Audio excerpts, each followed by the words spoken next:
Abra comigo a sua Bíblia, por favor, em Isaías capítulo 53. Isaías 53.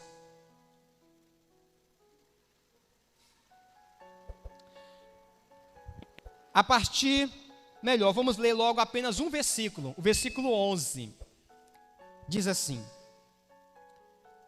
Ele verá o fruto do seu penoso trabalho e se alegrará.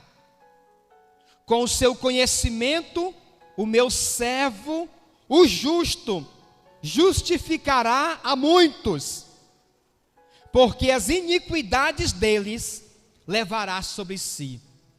Feche os olhos, por favor. Pai, em nome de Jesus, aplique esta palavra aos nossos corações nessa noite. Assim nós oramos e te agradecemos, em nome de Jesus. Amém. O tema da minha mensagem é o penoso trabalho.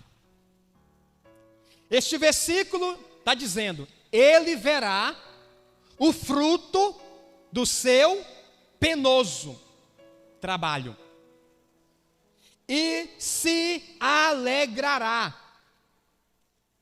e ficará satisfeito.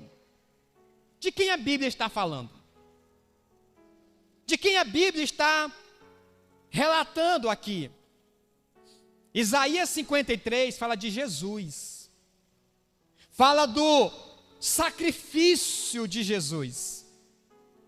Isaías 53 fala da obra do Senhor na cruz do Calvário. Jesus veio a este mundo pagar o mais alto preço.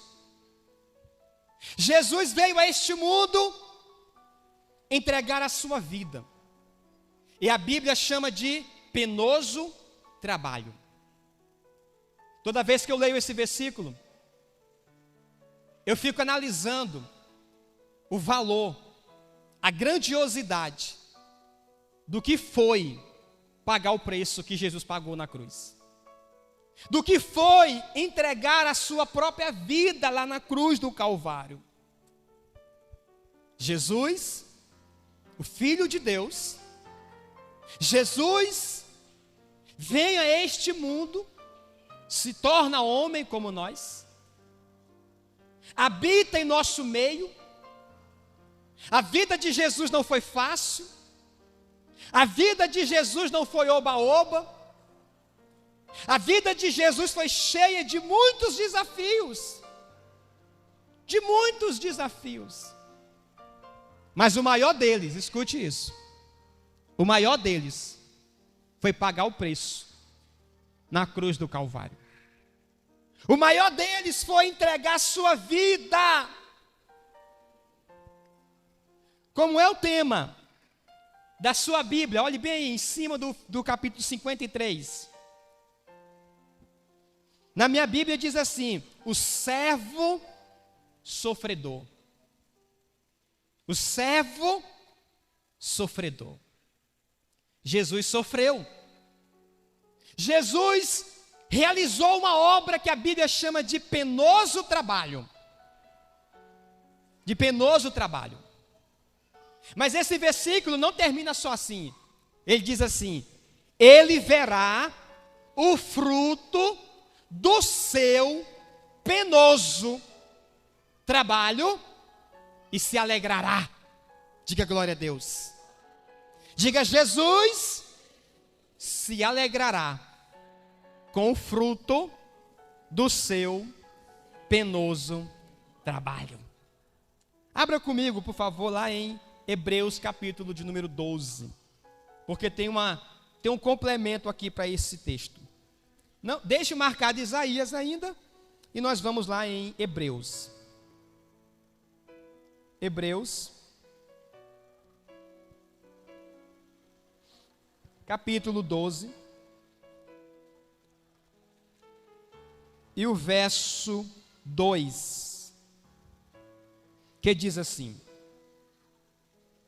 Você encontrou? Olhando para Jesus, autor e consumador da fé, o qual pela alegria que lhe estava proposta, suportou a cruz, desprezando a afronta, e assentou-se à direita do trono de Deus. Escute isso. Olhando para quem? Olhando para Jesus, o qual em troca, olha que interessante, o qual em troca da alegria que lhe estava proposta, ele suportou a cruz. Agora pense comigo por um momento. O que é que Jesus estava vendo que alegrou ele? O que é que Jesus estava vendo que fez ele suportar a cruz? O que é que Jesus estava vendo que fez ele não desistir daquela grande obra? Uma alegria. Que alegria era essa? Que alegria Jesus estava vendo que levou ele a sofrer o mais alto preço? Que levou ele a ser rejeitado, como diz aqui em Isaías ainda. Os versículos anteriores, se você ler comigo, a partir do 3, diz assim: ele era desprezado e o mais indigno entre os homens, homem de dores, que sabe o que é padecer. Ele era desprezado e não fizemos dele caso algum. Verdadeiramente, ele tomou sobre si as nossas enfermidades e as nossas dores levou sobre si, e nós o reputávamos por aflito, ferido de Deus e oprimido. Mas ele foi ferido pelas nossas transgressões e moído pelas nossas iniquidades. O castigo que nos traz a paz estava sobre ele, e pelas suas feridas somos sarados. O Senhor fez cair sobre ele a iniquidade de todos nós. Ele foi oprimido, mas não abriu a sua boca. Como um cordeiro foi levado ao matadouro, e como a ovelha muda perante os seus tosquiadores, ele não abriu a boca. Da opressão e do juízo foi tirado. E quem contará o tempo da sua vida? Porquanto foi cortado da terra dos viventes, e pela transgressão do meu povo foi ele atingido. E puseram a sua sepultura com os ímpios e com o rico na sua morte. Porquanto nunca fez injustiça, nem houve engano na sua boca. Olha que interessante esse relato sobre o que Jesus passou, sobre o que Jesus enfrentou, sobre a dor que ele teve que experimentar. Agora, por que ele não desistiu? Por que ele não parou? Eu repito, ele estava vendo uma alegria. Ele estava vendo que haveria um fruto lá na frente, que lhe daria muita alegria. Você quer saber qual o fruto que Jesus viu? Você quer saber qual a alegria que Jesus estava vendo? Aponte assim para você, ó. Diga assim: eu. Você e eu somos a alegria, o fruto do penoso trabalho de Jesus. Jesus não parou porque ele olhava para você e ele dizia assim: por ele, por ela, eu vou até o final. Ele olhava para cada um de nós e ele dizia assim: eu estou vendo o fruto, o que eu estou fazendo agora, o que eu estou sofrendo agora, vai gerar o fruto da salvação daquela mulher, daquele homem, daquele jovem. O fruto do que eu estou experimentando de dor agora será a salvação de uma multidão de pessoas para o meu Deus. Diga aleluia. Diga assim: eu sou o fruto do penoso trabalho de Jesus. Ah, irmãos, que coisa maravilhosa. Você é o fruto. Por isso ele se alegrou. Por isso ele ficou feliz. Porque se Jesus não paga o preço, se Jesus não morre na cruz, você e eu, querido, não teríamos hoje a oportunidade de ser salvos. Se Jesus não morre na cruz, a humanidade estava perdida para sempre. As nações não teriam a oportunidade da vida eterna. Se Jesus não paga o preço do penoso trabalho, nenhuma pessoa, em nenhum lugar do mundo, seria salvo, seria alcançado. É por isso que você deve pensar agora o seguinte: se Jesus pagou um preço tão alto, para que vidas sejam salvas, se Jesus pagou o mais alto preço para que nações sejam alcançadas, então eu agora, como fruto dele, preciso produzir mais fruto para o meu Deus.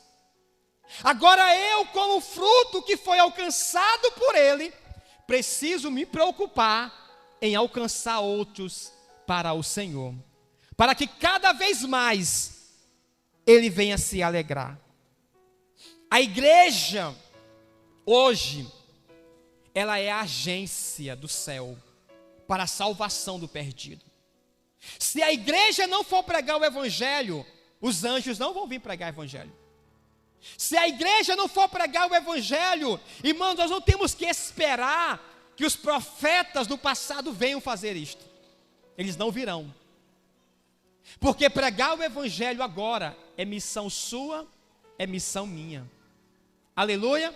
Se nós não pregarmos, as famílias, as nações não serão salvas. Se nós não irmos, os povos não serão alcançados. Como é que nós queremos que as pessoas sejam salvas sem que elas ouçam o evangelho? Como crerão se não há quem pregue? Como elas irão receber se não houver alguém para anunciar a palavra? Jesus quer ver o fruto do penoso trabalho dele aumentar cada vez mais. E aí eu pergunto para você, será que nós hoje como igreja queremos alegrar Jesus? Irmãos, a minha maior tristeza, sabe qual é? É de ver um crente que passa a vida inteira na igreja e não ganhar uma vida para Jesus. O que nós estamos fazendo? O que você vai dizer para Jesus no último dia? Eu quero estar lá para me olhar para a cara de algumas pessoas. Fala, indivíduo, agora. Fala na cara de Jesus aí, diz. Dá a tua desculpa agora para ele. Você acha que vai ter desculpa? Jesus, você não fez, por quê? Existe na Bíblia dois julgamentos. Dois julgamentos. Um é chamado de o tribunal de Cristo, e o outro é chamado de o trono branco. Em qual você quer ir? Você quer ir no primeiro? Ou você quer ir no segundo? Eu posso fazer a votação? Quem quer ir no primeiro, levanta a mão aqui, por favor. Tribunal de Cristo. Levanta a mão bem alto, por favor.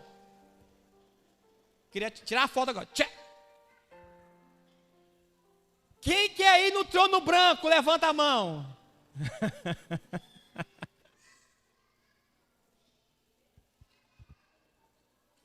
Irmãos, escute isso. Se você for no trono branco, o negócio vai ser feio para o seu lado.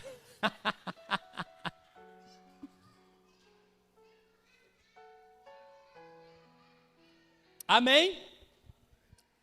O trono branco é o julgamento das nações.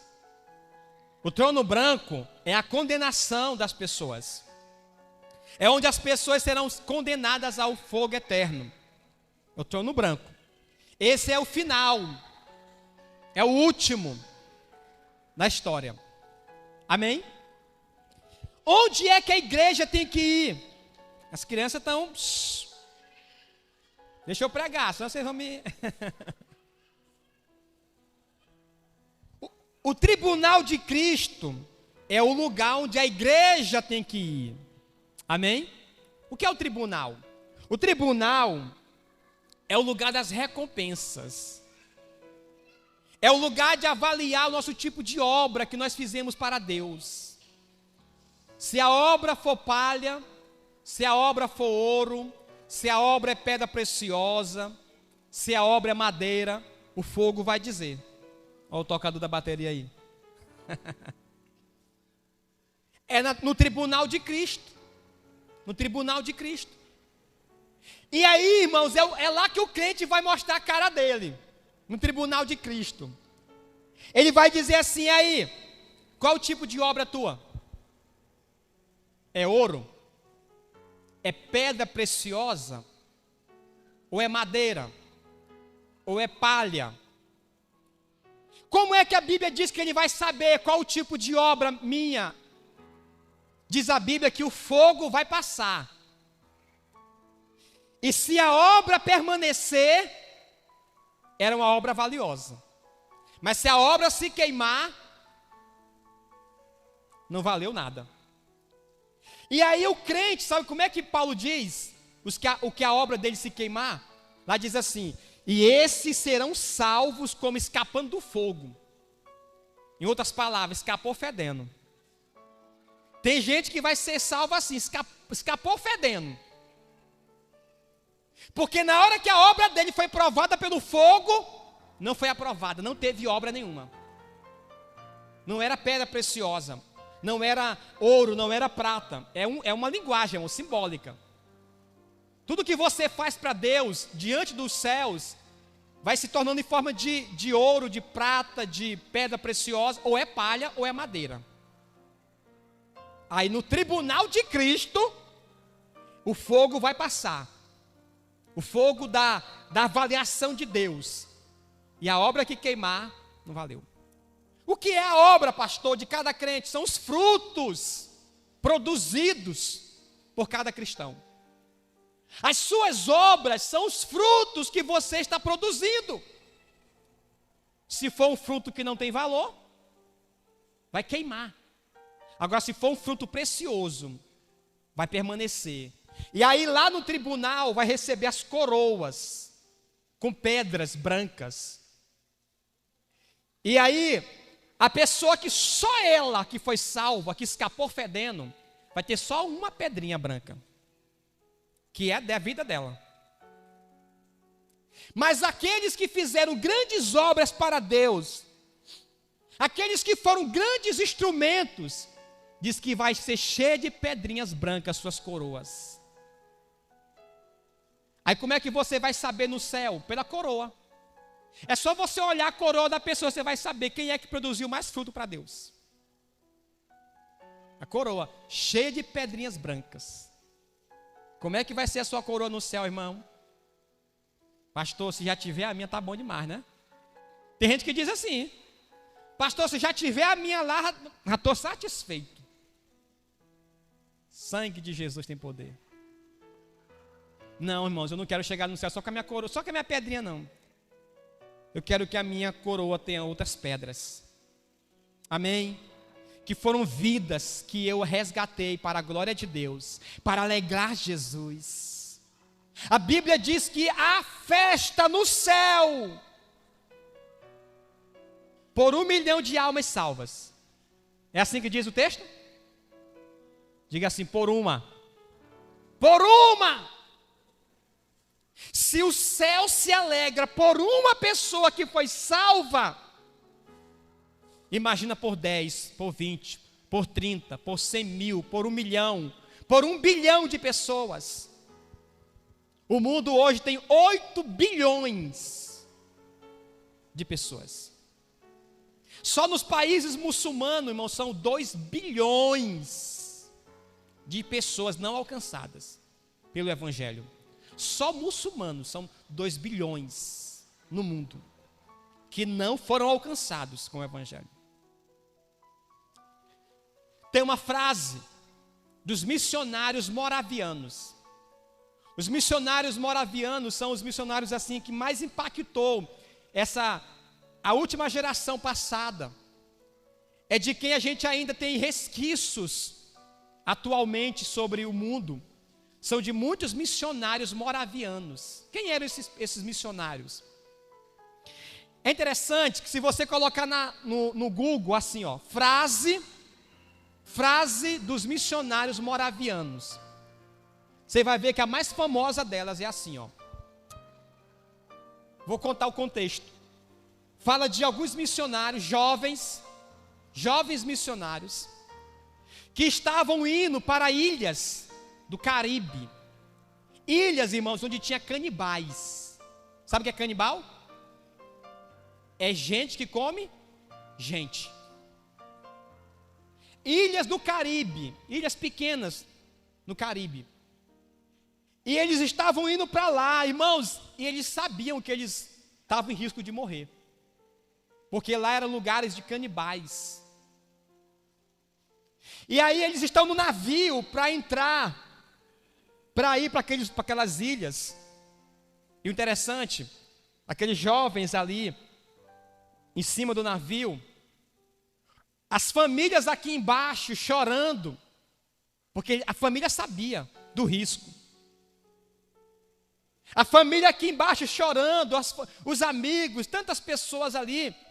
E alguém falou assim: por que vocês estão fazendo isso? Por que vocês estão fazendo isso? Um deles, um jovem daqueles, falou assim: para que o cordeiro receba a recompensa do seu sacrifício. Essa é a frase deles. Inclusive essa frase se tornou o lema deles. Para que o cordeiro receba a recompensa do seu sacrifício. Nós estamos indo para lá, nós sabemos que a gente corre risco de morrer. Mas isso é para que o cordeiro receba a recompensa do sacrifício dele. Para que o cordeiro possa ver os frutos. Essas pessoas estão ali, elas não conhecem o evangelho. Elas não conhecem nada. É preciso alguém ir lá e pregar o evangelho para elas. Olha, irmãos, gente que entendeu uma coisa: eu preciso dar fruto, eu preciso alegrar meu Senhor, porque Ele fez o trabalho penoso, e Ele precisa ver os frutos desse trabalho, e eu sou o enviado dEle, para produzir esses frutos que vão alegrar o coração de Deus. Ah, irmãos, dia desse eu estava conversando com alguns pastores, amigos meus,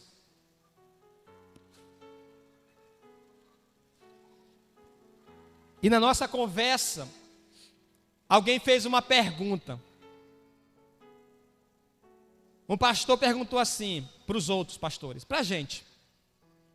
Ele falou assim: gente, por que está tão difícil de se levantar obreiros nas igrejas hoje?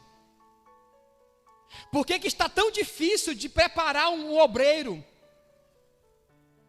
um evangelista, um missionário? As pessoas não querem. Quem é que está querendo ir, irmãos? As pessoas estão cheias de interesses diferentes. Ah, não, eu tenho minha faculdade para me formar. Ah, não, eu quero casar. Ah, não, eu quero ter uma boa casa. Não, eu quero ser feliz na minha vida. Não, vou não, pastor. Procura alguém para mandar para um povoado desse aqui evangelizar, irmãos. A gente tem um povoado aqui, São Pedro, que tem uma congregação. Tem dia que para a gente mandar alguém lá, não tem para ir. É a luta. Irmão Gilson aqui é que sabe. Sacrifica quase da semana ele para ir lá. Mas as pessoas não querem. Sempre, não, pastor, não tenho tempo, eu não estou ocupado. Um monte de coisa. Aí eu pergunto, irmão, como é que essas pessoas vão ouvir o evangelho se a gente não for pregar para elas? Como é que vai? Pense comigo. Como é que essas pessoas vão crer no Salvador se não tiver alguém para falar que Ele morreu por elas? Está sério. E isso está uma coisa geral por aí nas igrejas. Você quer abrir um trabalho numa cidade dessa daí diferente? Você diz assim, meu filho, tu vai só com a fé e a coragem. Ah, não vou não. Não vai ter? Não, não tem não. Ah, então não vou. É assim. Eu já contei para os irmãos aqui, que quando foi para eu e a pastora ir para a obra, só era nós dois na época, né? Recém-casados, a gente não tinha nada, irmãos. Quando o meu pastor falou assim, aí vocês querem ir, eu digo, rapaz, aqui eu mato ou morro. Eu não tenho mais nada a perder. O negócio aqui, ou eu vou. Não tem outra opção. Porque eu já abri mão de tudo deste mundo para ir. Ele falou assim, meu filho, mas não tem garantia de nada para vocês lá. Eu disse, mas se Deus mandou a gente ir, Ele vai nos sustentar. Amém? E Deus nunca nos deixou ser envergonhados. Porque Deus sustenta aquele que acredita e confia nele. Quem é que quer ir, irmãos, hoje para a obra missionária? Pastor, no meu coração tenho vontade, pastor. Pois comece aqui. O missionário de verdade começa no lugar que ele está. Porque não fique nesse negócio, não, quando eu for lá, eu vou pregar lá. Não, comece pregando aqui. Se você não pregar aqui, você vai pregar lá? Que você fica ameaçado de morrer? Não, meu filho, comece aqui. Comece sentindo a dor daqui. Aí você pode dizer assim, eu estou preparado para ir. Eu estou preparado que, se possível for, até morrer pelo Evangelho. Amém? Se coloque em pé em nome de Jesus. Deus está precisando de gente assim, que esteja disposto a morrer, se for possível, se for preciso, pela causa, pela obra. Quantas vidas aqui hoje nesta igreja, irmãos? Se os missionários que vieram para cá lá iniciar esta igreja não tivesse vindo, você estaria aqui hoje? Não existiria esse trabalho. Está vendo o valor de um missionário? Está vendo o valor de alguém que vai? Há 15 anos, nós vamos fazer 15 anos agora em agosto. Há 15 anos veio para cá um casal de um senhor e uma senhora. Começaram essa igreja. Nós estamos aqui hoje, porque esses dois deixaram família, deixaram parentes, amigos e vieram para cá, sem conhecer ninguém, para fazer a obra de Deus. Nós somos hoje fruto de alguém que começou isso aqui. Amém? Glória a Deus. Então, por isso, nós devemos entender que da mesma forma existem outros lugares que precisa que alguém vá para começar uma obra para Deus, para a glória de Deus. Pastor, mas quem sou eu? Ah, irmãos, não pense isso não. Quem vai usar você é Deus. É só você se colocar nas mãos dele. Feche os seus olhos, por favor.